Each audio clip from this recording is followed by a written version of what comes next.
I remember hearing stories that were like, "Oh yeah, he played linebacker at Kentucky," and the week before, I was inserted in the second half of the game at Kentucky, and we ended up beating you guys. So everybody's like, "Oh, he's just pissed off that you came in and beat him." That might have been there. That might have been there. When I officiated like I played. Some of the local news guys at South Carolina would ask Coach Spur, and asking, they were like, what'd you think about, the hit? And he's like, hey, he was just doing his job, I don't think anything malicious. And I'm sitting there taking a look, and I'm like, Coach, are you watching the same thing, man? Like, this guy, shuffle, shouldn't believe it. Scoring points in the red zone against USC was certainly something that they need to improve on, but they can't run the football, which is wild to say. As a former LSU player, that's all we could do, like for a long time. And they can't get it done on the road. Tough environment, loud, snap count's going to be all over the place. If you can pin your ears back, it doesn't matter how good the offensive line is with some of the edge rushers. You mentioned Dylan Stewart. Like, they're going to get after you a little. Yeah. He's a stud. I was going to say that's been one of our strong suits, too, is getting after the passer so far this year. I would not have gone to LSU for 9 years or any school for 9 years. I love football. It's great. There is no chance I could have done that. Can y'all imagine playing college football for 9 years? I love it. I loved it. It was a great time. 9 years of the grind of college football. That is but if you're making $1 million like some of these that's kids true. are, Because of game day being there for the first time in a decade, if LSU's victorious, they're going to have to earn it. exciting week for the Gamecocks coming off a big win against Kentucky. Got a lot to talk about this week, obviously, with Carolina beating Kentucky and then LSU coming to town and game day. A lot of fun stuff. And we have a very, very special guest this week that we're super excited. I'm probably more excited than Steven was to get this guy on board. For sure. I mean, he's got ties to LSU and Kentucky, so I think the fans already kind of understand who it is. But yeah, it's definitely entertaining, and it's kind of cool that he was able to do that. So definitely exciting for the fans. Yes, this is going to be a good one. And I mean, just from where we were after last week, barely beating ODU, to where we are now, it's like a complete flip of season. And, and then College Game Day coming here, we had, I think somebody said this morning that we had 10 votes to be in the top 25 after this week. So it's crazy how early in a football season, how you don't know who you really are until you get 3-4 games in the season. For sure. I mean, that was definitely a tough game to play. And, going into Lexington, we've talked about it. It's not an extremely hard place to play, but, it's still an SEC opponent. And, it was a little nerve-wracking, when we barely beat ODU. But to go in there and to see how dominant our defense was, I mean, we were talking earlier, they held the starter of Kentucky to, what was the QBR? 1.2. That's unheard of. Absolutely unheard of. So, for our defense to kind of go out there in Lexington and make that statement, I mean, we got definitely some good momentum going into LSU. Yeah, Lenoris was comfortable, 11 of 15. He got banged up early, came back in, played at a high level. The 2 touchdown passes he threw were a thing of beauty. Beautiful play design by Dell Loggins and execution. And, as quarterback receiver standpoint, landmarks, timing, all that stuff, like it was perfecto. Absolutely. So it's definitely a good sign for things to come. And anytime you can go out to the SEC on the road and win your start, I mean that's a good thing to have. And now you got the momentum coming back, and now you got another target on your back with LSU coming to town. Yeah, I mean, and game day coming. I mean, how excited we had it in 2010 when we beat Bama. The last time they were here, I guess they were saying it's been 10 years, was when South Carolina played Missouri in 2014 in a nail biter. We lost by 1, but I mean, for a game that already has a decent amount of hype coming off a Kentucky win, having game day coming here, I know Williams-Brice Stadium is going to be absolutely freaking crazy come Saturday at noon. For sure. That's the thing, man. At noon, I mean, there might not be a whole lot of people sleeping on Friday. They may just take Friday all the way to Saturday. I may be one of those people. I don't know if I'm coming up, though. This is going to be an epic experience, and we need to do who do we think is going to be the guest picker? How if I know? Steven, are you the guest picker? No. I think I got too much baggage for them to do that. I'm too vocal on Twitter. Yeah, well, I know that Darius has done it before. I mean, I bet Don Staley would probably be a pretty big candidate for him. I don't know. It'd be interesting to see because it's usually somebody pretty cool and tied into the university. So no, this is awesome. But can we go ahead and tee up who the big interview? I think most people know, but the big interview this week with a guy that I think has a 1-0 record against you, Wilbur Hackett Jr., the ref from the LSU game in 2008. 2008. 2008 at home against LSU, where Steven skidded out the back door and Wilbur Hackett, like in perfect linebacker stance, scrape, forearm shiver. And then Jarrell King had to hold you back from going after him. That was absolutely insane. And, it's still, I mean, people are still messaging me like, anytime a ref hits a player, I'm always getting called out on social media. So it's amazing. 16 years later.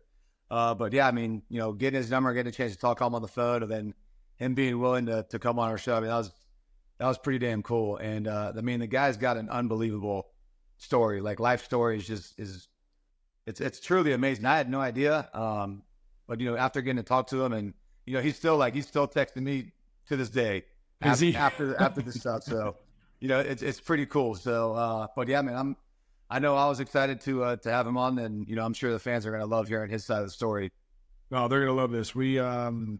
It's going to be absolutely epic. He walks through it, talks about some of the drama that came after it, and how he was worried for his job and all that stuff. So, you guys make sure you tune in. This is going to be a really fun episode, and excited for you guys to hear the story that kind of shocked the world in 2008 when Wilbur Hackett Jr. scrapes and freaking lays out our quarterback skating on the backside.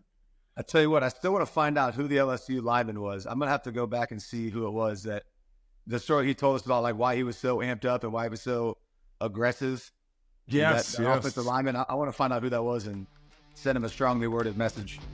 Yeah, appreciate you getting me freaking rocked by some 60-year-old. Exactly. Awesome. Well, y'all enjoy Tailgate Talks. Excited to have you guys. All right, we're joined here today with Wilbur Hackett, who is a legend in of itself for several reasons. One of them because he was a heck of a football player at the University of Kentucky back in the day. Thank you. Broke a lot of really cool barriers in the SEC and college sports. But also, like, laid the smackdown on Steven Garcia. That's pretty brutal right there. But we are thrilled to have you on, and we thank our fan base here in South Carolina, and even the fan base at LSU, because you made a big play for them, and the fan base of Kentucky will think this is pretty cool. Yeah, thank you. I appreciate that. No question. Yeah, I mean, I know we were talking earlier, but I mean, I still catch a lot of flack for it. You said you do as well, and I mean, that's still one of the crazier plays that I've ever been involved with. Well, likewise. I mean, even today, and I was telling the guys earlier, a lot of times when I meet people and I'm introducing someone, they say, "Oh yeah, I know who you are. You're the guy that." Yeah, I'm that guy. Steven, watch out, duck, man. but I'm cool now. No, it's funny that we were talking earlier, and I'm trying to remember, scanning back in the day of what game that you refereed, and you were like, "Hey, man, like, it was me that laid the smackdown on you a couple of years ago." I apologize. And I'm like, "Oh man, don't think I forgot about you. I know exactly who you are." Man. Yeah, because I couldn't wait. I could not wait to see you, and so that you know what, Steven, I honestly believe that I was off the next week, and then my next game was back in South Carolina. I think I came to South Carolina two games in a row after the incident, I should say, and after the assault. So it gave me time to kind of chill out and cool out, and then I came back and I came to you, and I apologize, and you graciously accepted my apology, and I felt relieved. Because that's all I heard. That's all I heard. I mean, on the radio. As a matter of fact, many at Access of Hollywood and other TV stations locally were wanting to interview me, and I told them, I said, I can't talk about that. I can't. I mean, my job is on the line. As a matter of fact, it was there was some there was a lot of talk. It was rocky. Oh, it was real rocky, and and I questioned it. I mean, I stayed up late. I had my son there with me, and we stayed up talking about it for until almost the sun came up, because I was concerned. And the first call I got the next morning was from my supervisor. He said, "Well, Wilbur, just tell me what happened." And of course, I went through it with him. So, but I had to, I was responsible, and I had to respond to it, and I was I had to be accountable for it. So I just told him what happened. I just told him, I said it's second nature to protect yourself. For sure. And so I mean, you is it always the right forearm? Is that? Did you play like strong side linebacker, or what was the deal? It's just it's that old football, and a lot of people said I had flashbacks. I didn't have flashbacks. I mean, I can tell you the whole story if you want to get into it, at why I was so aggressive at that point. If you want me to tell you now, please tell the story. I got to hear it from your perspective. Okay. So this is what happened, and you know, I'm a little guy. I've always been when I played football at UK in the '60s. I was a middle linebacker, 5'9", 185 pounds in the SEC. So you're talking about brutal. I mean, it was tough for a little guy. So I've always been pretty super aggressive, I should say. But in that game, Stephen, right before our incident, I was going to retrieve a ball. And I bent over, and I never will forget it. It was just like yesterday. I bent over to pick the ball up, and when I came up, a big LSU lineman knocked me down. And honestly, I was pissed, because I pride myself. I mean, you look at some of the hits on officials, and you guys have been in the game long enough that you see it in the NFL and in college, and officials get hit. So part of I'm the guy, I'm the umpire in the middle, and my responsibility is in the middle is to take care of those 10 guys, those big linemen.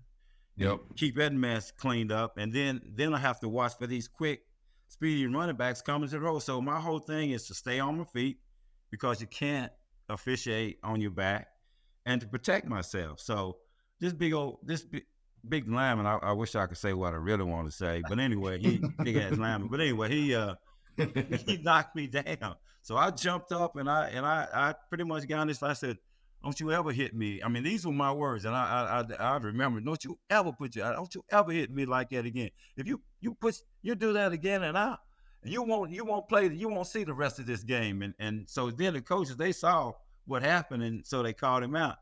So now I have an attitude, and so I said, then the next time, because as an umpire, I always prided myself, because umpires, like I say, there's so much going on in there. I always prided myself on staying on my feet. And again, you see officials many times get knocked down because they get in the way, and there have been officials that were in our conference that got hit and didn't return. They were injured to the point where they couldn't return to officiating. So that was a big thing. So I'm upset. My pride is hurt, and I said that now the next time I ain't gonna let that happen to me. So along comes Stephen Garcia. I said, he's trying to use me, and I'm gonna tell you this, the honest truth. I would when that happened, I honestly don't remember it, because you know how you say you get so excited, and the only thing I saw was after it happened. But when that happened, when I hit you, when we met at the goal line, which is near the goal line, I honestly don't remember doing it, and only I just saw it. It just happened. So I just remember going, getting the ball, and going about, going doing your second job. First job was the yep. And so and I think on the very next play, you all scored. That what I was thankful for, because you did score. No. I just looked it up. We went to 4th and goal from the 1. You tackled him on. You made a great open field tackle on first down. And Steven ran again, got to the 1. Okay. We went to sneak it in, and he fumbled and had to recover his own fumble. And then we scored on 4th down. We burned a timeout and scored on 4th and 1 from the goal line. But I do remember you scored. For that I was saying, I said, and I couldn't do anything to help you get in that end zone, but I was glad when you did score. I do remember. So I'm glad you looked it up. But I knew you scored, and I was like, I was relieved. Yeah. Do you remember the lineman from LSU? I have no idea. I just know he was like every other man. He was huge. I have no. Yeah, you should go after him now. You should go find his address and phone number. I'm trying to reach front door and give us some choice words, man. You got me freaking smoked. All I know is, I know if you look at that film, if you see and it was early in the game. It wasn't necessarily the play before, but it was early in the game, and again, it's just like anything. The human nature is. And I guess I got a little streak of football left. I had a little streak of football left in me, and my whole thing again was, it's like most officials, we pride ourselves in doing a good job. We pride ourselves in not dropping balls. We pride ourselves in calling a good game, and as an umpire, I prided myself in staying on my feet, and that, I tell you, that struck a nerve when that happened. So I was out there trying to keep my composure with a mild attitude. So I remember it just so happens. I remember hearing stories that were like, "Oh yeah, he played linebacker at Kentucky," and the week before, I was inserted in the second half of the game at Kentucky, and we ended up beating you guys. So everybody's like, "Oh, he's just pissed off that you came in and beat him." That might have been there. Right. Yeah, and I got a lot of that the rest of the season, of course, and even as I furthered my career in the SEC, I was always reminded of that incident with Stephen Garcia. So I said, we got a bond that's not going anywhere. We're a lifetime bond, believe it or not. For sure. And I'm glad I got your number, man, and we were able to connect. And I appreciate you a lot for, talking about this. It's not an easy subject. I mean, it's funny. I mean, it's 16 years ago, but it's still it's wild and it's awesome to see you and talk to you and kind of find out what you're doing these days, man. Congratulations again on retiring. All right, thank you so much, and thank you for being such a good sport. And I tell you, you made me a part of SEC history that I can't tell you how much I appreciate you for that. You died on the hill, Stephen, for it. It's all good. It's all good.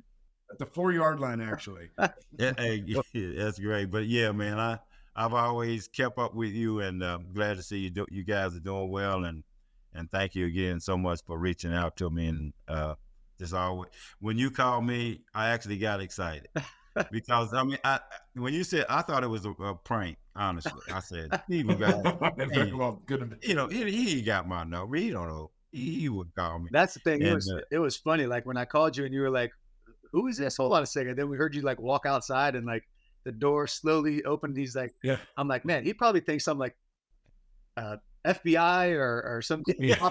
He's like, "What the hell's going on? Who's calling me about this?" And that was, it's pretty much that's pretty much how I felt. I was like, "No, what? Nah, he ain't calling. This ain't Steve Garcia." And that's why I had to kind of walk out. So I want to make sure that I heard it, because sometimes I have bad reception in my house. So I went out the door and I said, "Now, Steve Garcia, my guy." That's funny. My guy. Oh man, well, we gotta watch that. We gotta watch that clip. Okay. It pains me to say it, but I gotta see it. Got Davis with him in the backfield. A planned run by the quarterback. Cuts left. Garcia runs into the official and got to the 5. Yeah, that official, I think might be the same guy. He's gotten away twice, the umpire. This time, he gets the assist on the tackle. Garcia trying to get out of the way, even got a little forearm shiver. He gave him a little forearm shiver. Yeah. How about that?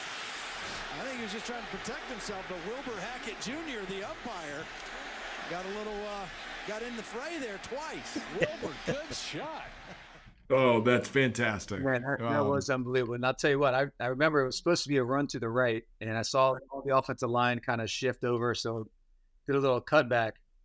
And I was going in that direction, and I was going away from it, and it did look like I was a little overly aggressive. Ooh.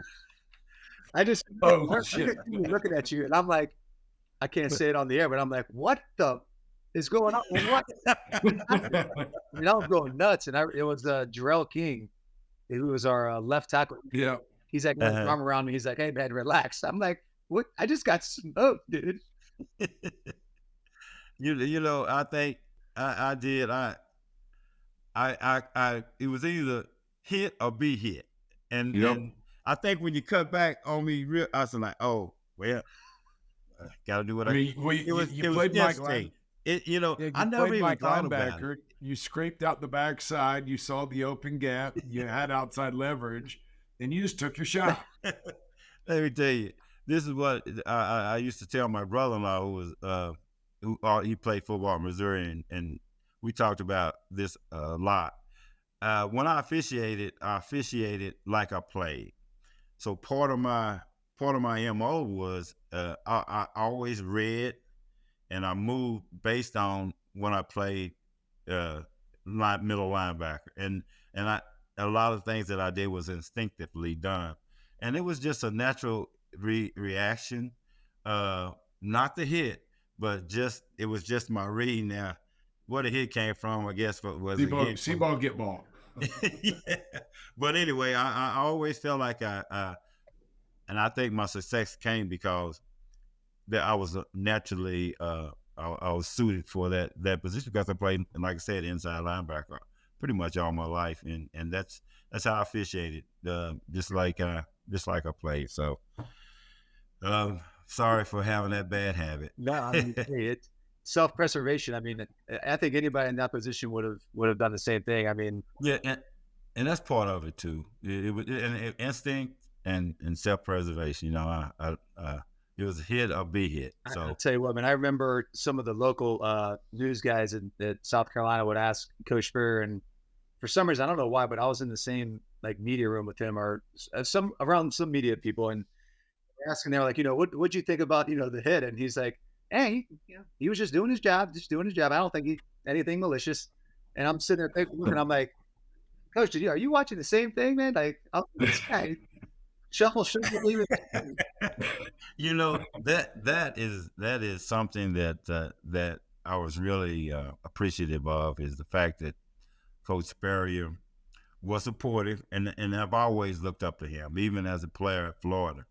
I always admired his game, and as a coach, he was one of those guys that I think he kind of set the mold for what happens as far as coaching. He was the dean of coaching in the SEC. Everyone looked up to Coach Spurrier. So when I got his approval that it was okay, I was okay. And then when Les Miles came in and said what he said, I knew I was good.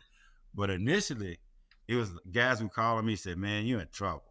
I mean, even other officials said, "Man, I saw that clip, and man, there's a lot of talk about that down here." And even people from South Carolina. So I said, "Well, I'll just the heck." SEC said, "Do not say anything to anybody. Just let it die. Let it die. Don't take any interviews." Because they were. My phone was ringing off the hook from the media. But I didn't grant any interview because I didn't want to talk about it. I was trying to forget it, but it wouldn't go away. But I got a lot of requests. Here we are 16 years later, bringing it up. Yep. Yeah. Well, I'm okay with it now. Yeah. But at that point, man, it was like, and then when I walked in South Carolina Stadium, I'm telling you that I was greeted. I think I heard 2 or 3 boos, but as the game settled in, it was okay, and I didn't have another incident, thankfully. But I caught a lot of grief for it, Doc. But that's part of the game. It is, for sure. Well, man, I'll tell you what, that's awesome. And again, I really appreciate you answering my call first off, and then secondly, agreeing to get on this. I mean, what a treat.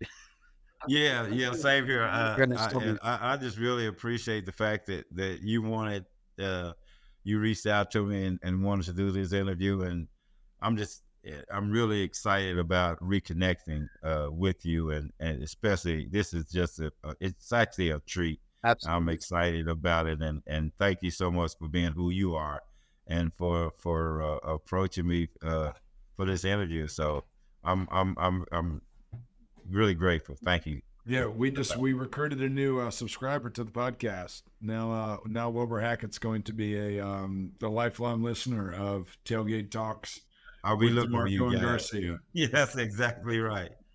For sure. Well, I tell you what, man, you got my cell phone number, and anytime you're in Tampa or anytime you're anywhere, just want to shoot the breeze, man. Let me know. I will do that. My son lives in Tallahassee. Beer's on Steven now. You got the initial hit. Now Steven will take care of you and buy you a beer. He's buying the beers for sure.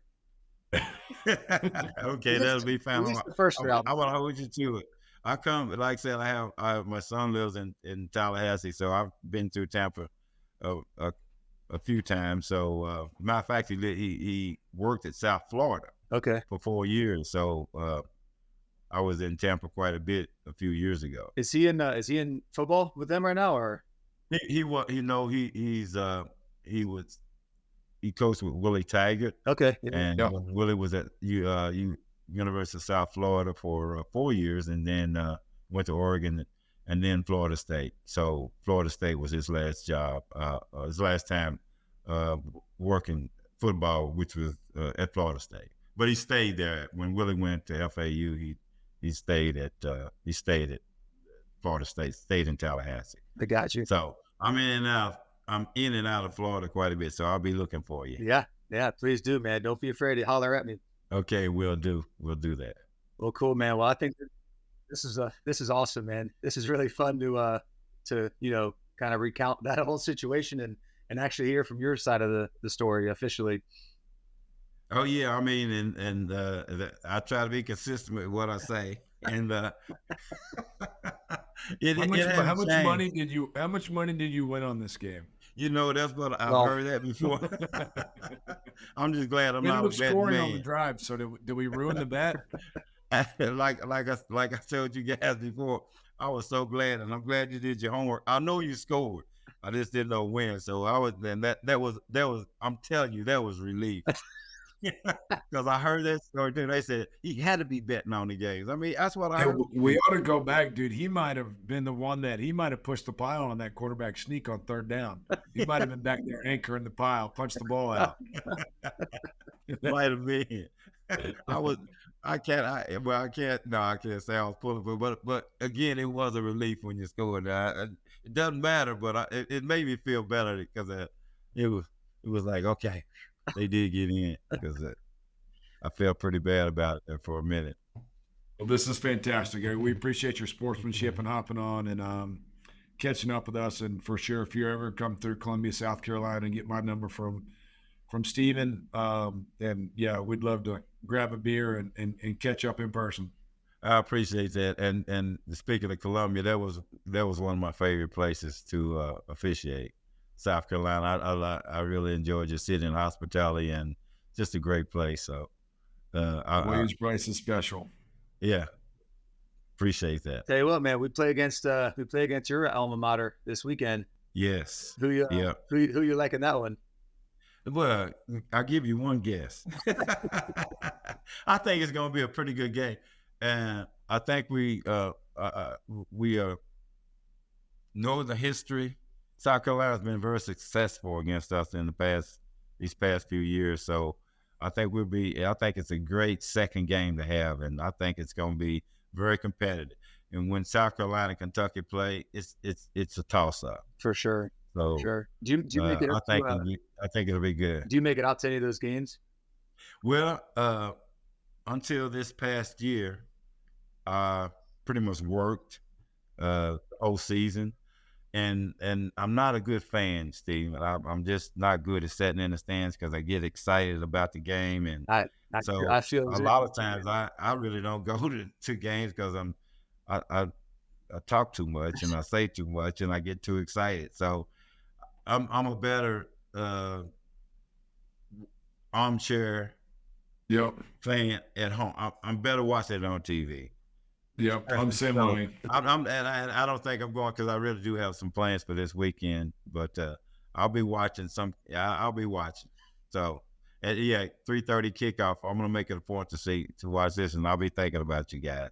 Well, I appreciate you again, boss man. That was really fun, and hopefully we can grab a beer soon one of these days. Man, we have to. I agree. That's gonna be my must-do thing to do soon. Okay. Before you leave, you got to give us one more forearm shiver real quick. I love it. I love it. I almost had to back up a little bit. Hey man, I really appreciate you guys. All right, well, we're super excited to have Jacob Hester, legend out of LSU, join us this week in preparation for the game against LSU, game day here in Columbia, South Carolina. I had the pleasure of being with Jacob in San Diego for about 3 minutes before I broke my foot and got shipped back to Columbia, South Carolina, my rookie year. But super insightful guy, had a heck of a career in college, had an awesome NFL career. I mean, a lot of the stuff I did with my game, I catered after yours from your specialty capability to blocking, to catch the ball to the backfield. So, and I know you and Steve have a background too. You guys have done a show together. Yeah, absolutely, man. Super excited to be here. Look, you made an impression on the San Diego coaches. I remember when you broke your foot, our running back coach, Ollie Wilson, he was upset because he was like, man, we would have found a way because we were unique in the fact that we had 2 other fullbacks, but we both played tailback as well. So we were trying to keep all the fullbacks around that we could. That is ancient history now in football. But, there was a time, Stephen, believe it or not, when the fullback was, premier position in football. Oh, I mean, I remember distinctly, man. I mean, they need to bring him back. Bring back the like fullbacks. 30 pounds heavier than most of the fullbacks in the NFL currently. So, trying to lose a little bit of weight. It's not easy with kids and flexible schedules. Yeah, well, I mean, Pat, you and I were talking right before we hopped on. You and I were kind of guys that we had to fight to keep weight on, like unique kind of eating schedules. I'd wake up like at 3:30 a.m., slam a protein shake, eat a peanut butter and jelly, then go back to sleep and like hope my metabolism would slow down and not speed up. It's not the problem when you're 40. You don't have the ability to do that anymore. It's kind of the opposite. 100%. I had the luxury in college of having a roommate that liked to drink a lot of beer. So that helped me keep my weight on. Here he is. Hey. Wait, so it's always the quarterbacks. My roommate was Matt Flynn. I mean, same situation. It's like, how can y'all get away with it? It doesn't work the same for us. No doubt. Get away with what? I didn't get away with much of anything. Well, Flynn always did. Flynn always found a way to, kind of slide through unscathed. Talking off air, this is going to be Jacob's first time ever in Willie B. And I'm sure our fan base is going to welcome you with open arms and a lot of booze. So should be a lot of fun. I mean, I think that it's the first time in 10 years we've hosted game day here in Columbia. Since we've redid all the tailgating situations and done some renovations out there. So it will be a really fun time, especially the noon kickoff. So it's going to be game day and then run in the stadium, and you're going to watch the Gamecocks beat the dog shit out of the Tigers. Well, I mean, you did it to Kentucky last week. I don't know what that's about. I don't know. Like, Shane has Mark Stoops' number, it feels like. I don't know what happens when y'all two get together, but, like, it doesn't matter. Shane just feels like he has the upper hand in that matchup. And so, no, y'all are coming off a great game. We're coming off a limping win against an FCS opponent. And so I don't know what to expect in this game. Like, which version are you going to get? Because in a loss against USC, I thought LSU played pretty well. Yep. And then they come back in a win, and they don't play well. And then for y'all, you struggle out of the gate against Old Dominion, who's not a bad team, but still struggle out of the gate to your standard. And then you beat the hell out of Kentucky. So I'm like, okay, which version of these teams are we going to get? Which I think we are going to get a clean football game. You mentioned game day being there, an early kick. I always liked being early on the road there. You don't sit around the hotel all day. It's going to, like, I haven't been in that stadium, but between you two, between Alyssa Lang, all the people that have South Carolina ties, I have heard the legend of it. I cannot wait to be in there, and I hope they're booing the hell out of LSU. That's the way it's supposed to be. No doubt. It's going to be hotter than hell, that's for sure. Columbia. That ODU game, man, I went out there and I was tailgating, and I'm like, I can't drink enough beer to keep a buzz, man. I'm sweating everything out right now. I know. Are y'all like me? Do y'all wonder, like, when we go out there for games like that? Because I'm with you. Like, these early season games in Baton Rouge or any SEC city that I go to, I'm like, how in the hell did we do this? Like, how did we wear full pads, like, get lathered up and get ready to go for 60 minutes? Because I can barely, like, walk from sideline to sideline now in street clothes. Like, I wonder that all the time. I mean, I think just pure adrenaline is what I would think. I mean, shoot, I remember it was my first start. The fullback, my freshman year in 2007, was Leonard Stafford. He got hurt like 2 days before the LSU game, and you guys won the national championship that year in 2007. Your defense, you had like 12 guys drafted from the first round on an 11-man defense. It was absolutely ridiculous. But we went in, and I mean, it was a heck of a game. It was like a 3:30 rain game. I remember Jared Cook got hurt. Our tight end got hurt really early on, went up for a jump ball, got hit, and the kidney was actually pissing blood on the sideline, which probably was a good reason they shouldn't go back in the game. But we had a dogfight there. And then when you guys came to us in 2008, the following year was another we talked about it with Wilbur. I think we lost by a touchdown or another dogfight. So I'm expecting – yes, we both had our one sloppy game against inferior opponents and played better against the better opponent. I mean, you guys ranked 14 or 15, I believe. Let's see. We started out the season 13. I think they went back to 18. I think they're like 16 now. Yeah, so they're 16th in the country. So, I mean, I'm curious to see if LSU can make the adjustments to what gave them trouble. I mean, they just played Nichols, who's a good FCS team, makes the playoffs and all that, but like they couldn't stop. So they have a running back, Guggenheim, who's like from Louisiana, was a great high school quarterback, moved to running back in college. All they did was they put him at quarterback. They took the quarterback off the field. A lot of Wildcat, you'll keep the quarterback on the field. They said, the hell with that. Get him off, get an extra blocker in here. Yeah. And they were just running Q power, Q counter, like every Q run that you could have up. And I started to think as we were doing the call, and I was telling my play-by-play guy, I'm like, look, South Carolina has 3 guys that can do this. You can do it with Sellers, you can do it with Ashford, and you can do it with Doty. You could do it with 3 guys. And I'm like, I don't know which one I'd want to face. I don't really think LSU's defense right now is ready to face any of those guys. Robbie Ashford, even when he was struggling at Auburn, had a game against LSU, running and throwing. So he gave them problems years ago. So I love Luke Doty. He can play anything.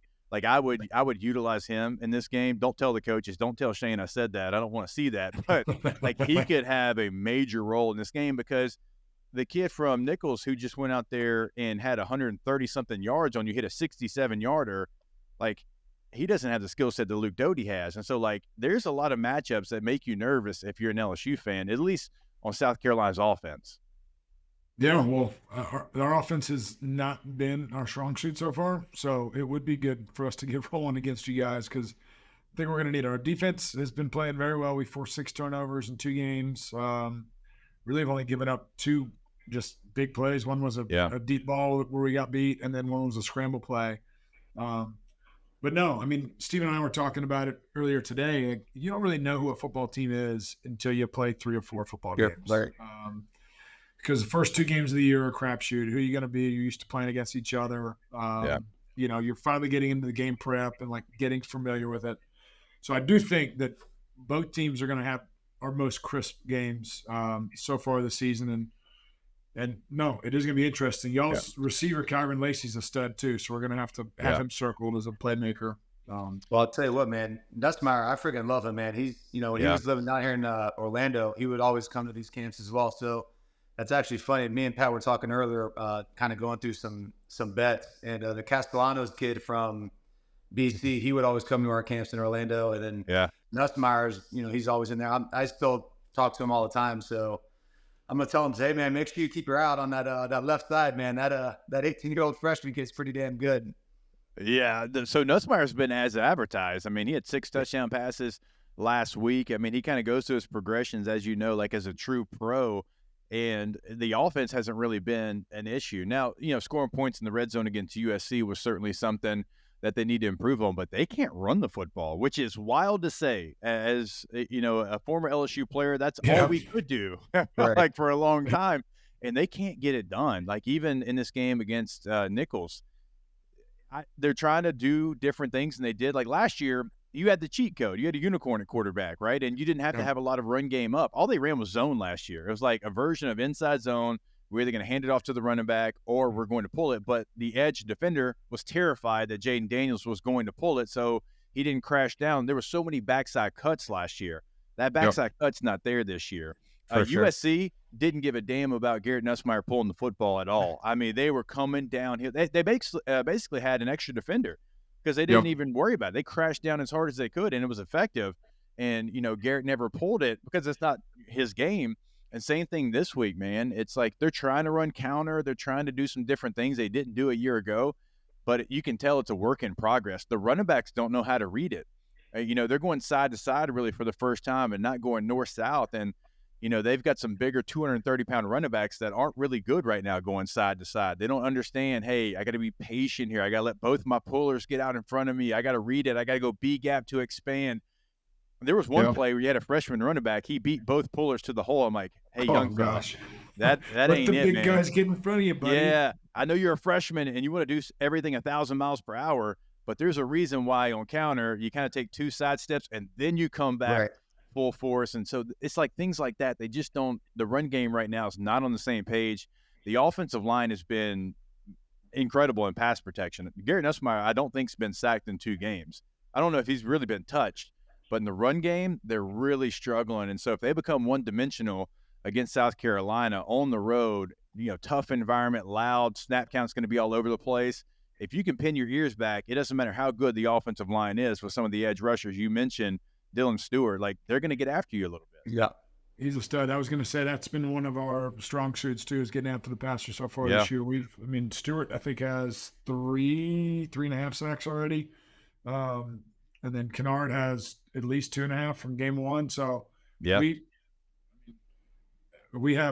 rotate 6 guys in the inside of our defensive line as well. So fresh bodies. Has Kennard been in Columbia for 8 or 9 years?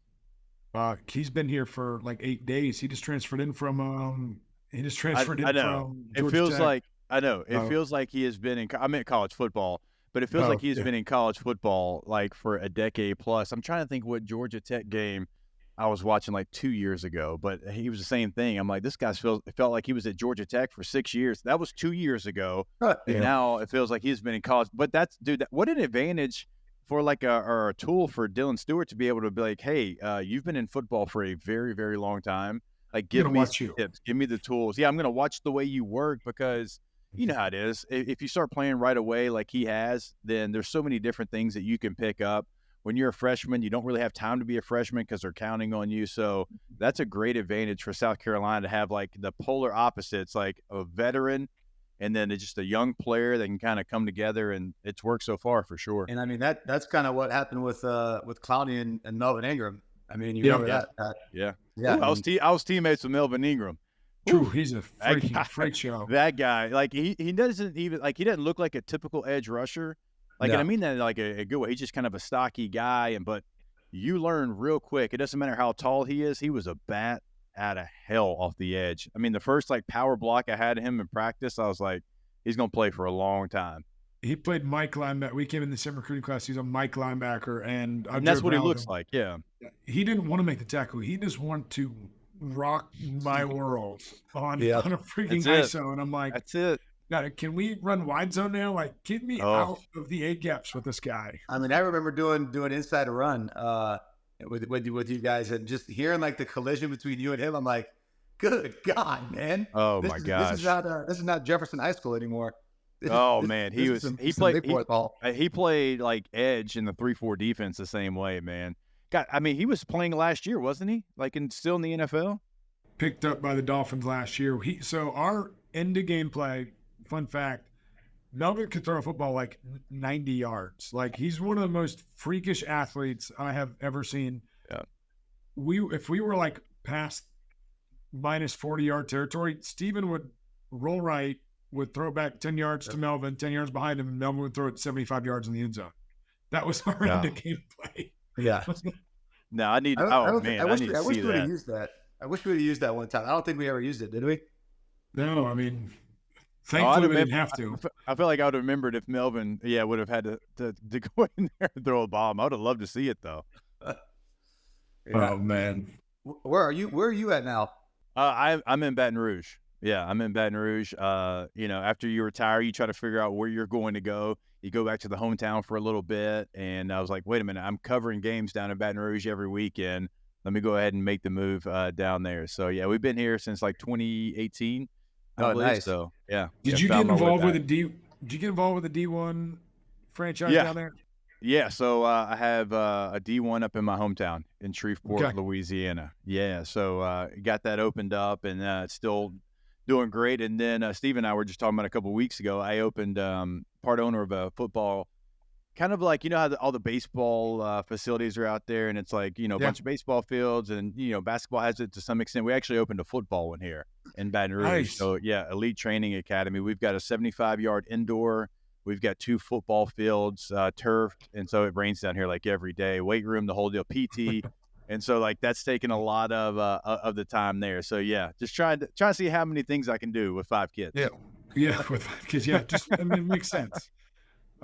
No, I gotta get up there, man. We'll have to run a camp or something up there. Oh, absolutely, man. Yeah, absolutely. Like we would love to do all that. We're gonna have flag football, tackle football, soccer a little bit, lacrosse, which I know nothing about, but it's starting to take over a little bit. Here in Louisiana, we're probably the last state to play lacrosse. We're kind of behind the times here as far as that sport, but trying to get all that going. Nice, dude. I would love for you to dive into the number 18. I know it has a lot of history. I played with Tre'Davious White in Buffalo. I doubt many of the Carolina fans know kind of the history of wearing number 18 and what it means. Can you kind of dive into that a little bit?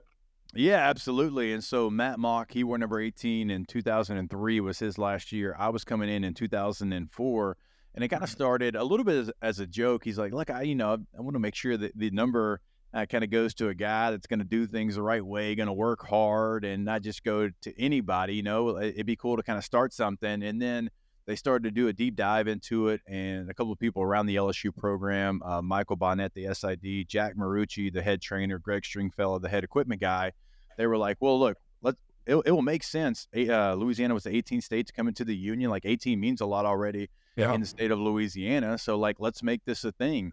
And I don't know why they picked a slappy freshman to wear it, but I got a chance to wear it my freshman year and, wore it with pride. It was something that was very cool for me. I mean, I barely knew Matt at the time, but they chose me out of the recruiting class. I was the lowest rated guy in the recruiting class. I was a 2-star athlete. I'm like, why'd they choose me? I'm like, 2 stars, baby. They don't even give 2 stars anymore. I think that's either like 3 or unranked. So, we're dying green.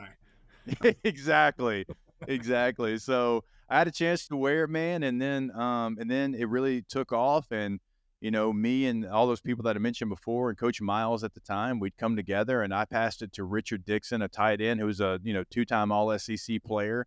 And then since then, it's gone to the guy now. It's like the ultimate LSU Tiger, like a guy that you don't have to worry about on the field, off the field, going to be at every workout, going to be on time, going to do all the right things, going to be a team leader. And, it's turned into something I never had, like, the expectation for it to turn into. And NFL teams, like, when they come into LSU, it's crazy. I've heard so many stories of them not even having to ask character, questions about guys that wore 18, and they take it like to their GM saying like, hey, this guy wore 18 at LSU. We don't have to worry about him. He's going to make sure he does the right things. He's going to be a leader. And so like to hear the next level talk about it like that is really, really cool. And There's two good ones this year. Greg Penn III going to play middle linebacker. He's going to have a tough day against Rocket Sanders and crew, but Josh Williams is the other guy, number 18, former walk-on. Really cool story there from Houston. Dad went to LSU, had scholarship offers to a lot of places to play college football. Your UTSAs and some of those schools in Texas. Decided to walk on to LSU. He thought he was good enough to play there. Earns a scholarship his third year. He's been on scholarship 2 years now, and now he's wearing 18. So very cool tradition to be a part of. No, that's really cool. That's It is. We need to we should give number 5 should be like the best beer drinker at South Carolina. Or the guy does. You're gonna definitely need to worry about off the field. Hey, our guy, Kyle Kennard. He's Kennard and Rocket. He's number 5. Yeah, 5. By the way, I looked it up. Kyle, he did play as a freshman, so I wasn't crazy. He played immediately, and so I was like, I feel like I've seen him for so long. He did have 2.5 sacks his freshman year, so he's been doing it since 2020. That's another thing. Like we've talked a lot about new age of college sports and where we're at, but like some of these guys that still have COVID years and redshirt years. I mean, there's a guy at Miami who's in his 9th year. It's Insane. Just like mind-boggling. I love LSU. I love it to its core. I would not have gone to LSU for 9 years or any school for 9 years. I love football. It's great. There is no chance I could have done that. Can y'all imagine playing college football for 9 years? I love it. I loved it. It was a great time. 9 years of the grind of college football. That is. But if you're making $1 million like some of these that's kids true. are, That is true. That is true because, I mean, Pat, you played how long? 9, 10 years in the NFL? 10. Yeah. Booked myself getting 10. Yeah. At least you were getting paid for 10 years. Yeah. We were getting that $500 off-campus scholarship check. Yep, exactly. But that paid about half the rent. Yes, no doubt. Well, dude, we're excited you're coming to Williams-Brice Stadium. And when you come in, dude, give me a shout. Steven's not coming up for this game, but give me a shout. We'll go grab a beer or catch up pregame somewhere. Absolutely, man. Excited to see you face to face. This was a lot of fun. And what's your prediction on the score? I got to beat the Hill. I got to pick LSU to win. I don't think there's any chance though they cover 7. That number to me is huge. It's a road game. It's your first SEC game. South Carolina's already played one on the road, which I think is a big advantage for the Gamecocks. It's an early kick. I liked it as a player going ahead and going out there and getting it, but it's a challenge. It's a challenge for both teams, really. But I mean, certainly you got to make sure you're ready to go as soon as you wake up, as soon as your feet hit the ground. You got to know that it is game time. And with y'all having game day there, I think Williams-Brice, even though a night game is probably when it's at its peak, it's going to be at its peak because of game day being there for the first time in a decade. If LSU's victorious, they're going to have to earn it. It's not going to be given to them. And I don't think there's any chance if they do end up winning, it's not going to be by 7. I don't see many points in this game. I see two really good defenses. I see a very clean game from a standpoint. I think both teams realize that you can't be sloppy, can't turn the ball over, can't have many penalties.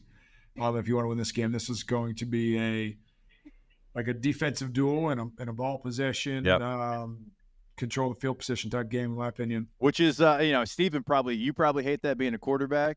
Yeah, I mean, me and DeMarco, we love it, baby. 3 yards in a cloud of dust, sign me up for it. I'll block for you. I'll give you a player too. And no doubt, that's it. I give you 2. Yeah, exactly. Well, don't count me out, man. I may sneak up there this weekend. I don't know yet. Ooh, let's go. Yeah. I think you need to. Look, if I need to be the guy to talk you into it, College Game Day hadn't been there in a decade. I mean, it's a game that is going to be, like Pat said, it's going to be well played. I mean, your stadium's going to be up at an 11. It's going to be awesome, man. I cannot wait to go check out the environment. I mean, you might be the missing piece. You might bring the crowd to the victory there for the Gamecocks. I don't think so. I think they got plenty of other guys up there to figure that out. Well, look, I mean, just by hearing you talk a couple of times, you're going to have a hell of a tailgate. You're going to get some people fired up. That's for sure. I can assure you.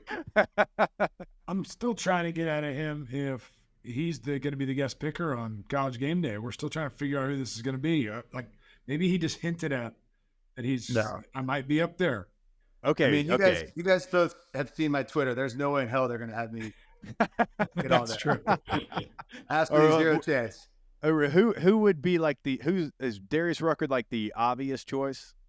Darius did it 10 years ago and has Yeah. been the guy that has. My guess is I don't know if Don Staley's up, but I would imagine Don Staley would probably be. That's a the next good best call suited. there. That's a good call there. Yeah, she get the crowd fired up for sure. Yeah, It's funny well, during this show, Cornbread was texting. He's like, "Hey man, you think you can get the guest picker?" I was like, "Dude, That's what?" who it's got to be. Oh, Cornbread Cowboy. Are you kidding me? He's bringing the fullback back. That guy's a legend. He's trying. He's my Halloween costume. I've already figured it out. Oh my Like, gosh, that's that incredible. guy's aesthetic is incredible. No, that guy's. I got to meet that guy. Bring tell you him. what, Let's campaign for him. A quick story. I was telling Pat and Perry Orth, like he was flipping burgers at a local bar down here in Tampa when I first met him. Yeah. He wore the exact same thing. Still had the little mustache, the mullet. Literally was dressed like that with a cigarette dangling out of his mouth. Oh, I love it.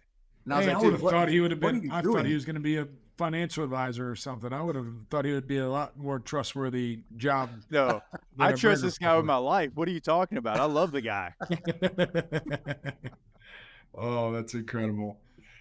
All right, well, we know you got to run. It's your son's birthday. We appreciate you joining us. Yeah, absolutely, man. Y'all are two of my Today on the favorites. show. Anytime y'all need me. I don't know if y'all need me for a game down the line, but hey, if it comes, Alabama, Oklahoma, A&M, Vandy, hell, even Wofford, if you need me, call me. I'll be here. I want to check out your facility too. Absolutely. Hey, open invite anytime you want. All right, I'm gonna take you up you on got that. the setup Yep. with the mic and the headphones, and I'm sure you got a camera. You look like awesome. And Steven and I are just getting by at this point. Hey, you know what you We're are? going to get this thing down. Too gritty to be pretty, baby. Let's go. Ooh, I like it. I can respect that. All right, boys. Hey, appreciate it. See you on Absolutely. Friday. See you, brother.